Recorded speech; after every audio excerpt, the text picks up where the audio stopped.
Par contre, il y a un chiffre que j'ai besoin de commenter parce que celui-là, pour le coup, moi, me plonge dans vraiment pas la déprime, la colère. Hein, la colère. C'est les 5,47% de Marion Maréchal et leurs 5 élus. Reconquête, c'est un parti fasciste.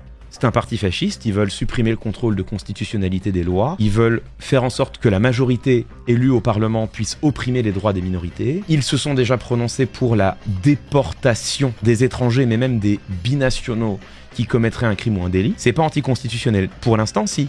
Mais si tu supprimes le contrôle de constitutionnalité des lois, bah ça peut être anticonstitutionnel, on s'en fout, puisqu'il n'y a plus de contrôle de constitutionnalité des lois. Éric Zemmour veut, pour les policiers qui feraient usage de leurs armes, une présomption de légitime défense. La liste d'Éric Zemmour, Reconquête, est un parti fasciste.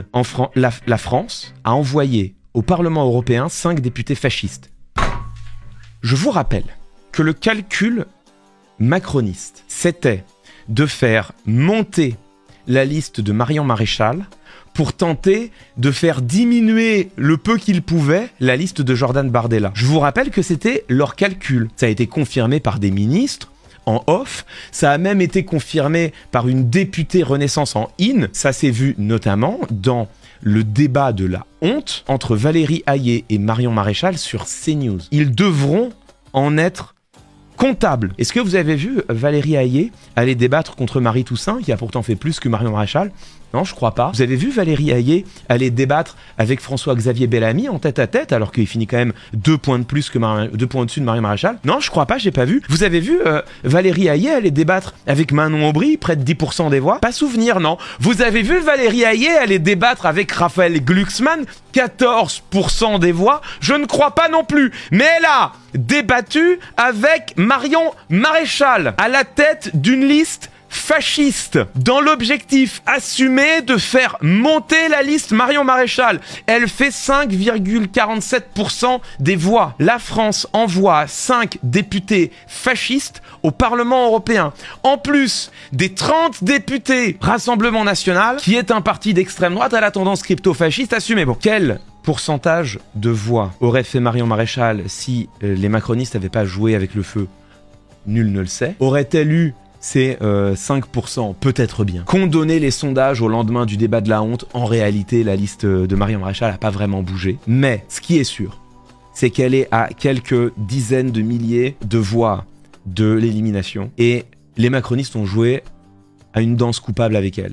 Ils en portent la responsabilité, directement. Les 2 seuls duels qu'aura consenti Valérie Hayé durant la campagne, c'est l'un contre Jordan Bardella, l'autre contre Marion Maréchal. Le seul duel qu'aura consenti Gabriel Attal pendant la campagne, c'est contre Jordan Bardella. Je l'ai dit, quel que soit le résultat, le macronisme est en train d'installer l'extrême droite comme la seule alternative crédible. Bizarrement, au soir des élections, c'est effectivement eux qui font le plus de voix. Ah bon ? Si la liste de Marion Maréchal faisait moins de 5%, c'en était fini déjà de Marion Maréchal elle-même. Éric Zemmour, si sa liste échouait à obtenir le moindre député aux élections européennes, devenait vraiment le loser, quoi. On est passé à 0,47% de se débarrasser d'eux. Cette élection vient de les relégitimer pour les 5 années qui viennent. En ce qui me concerne, je blâme le parti macroniste. Je blâme leur calcul électoral pourri.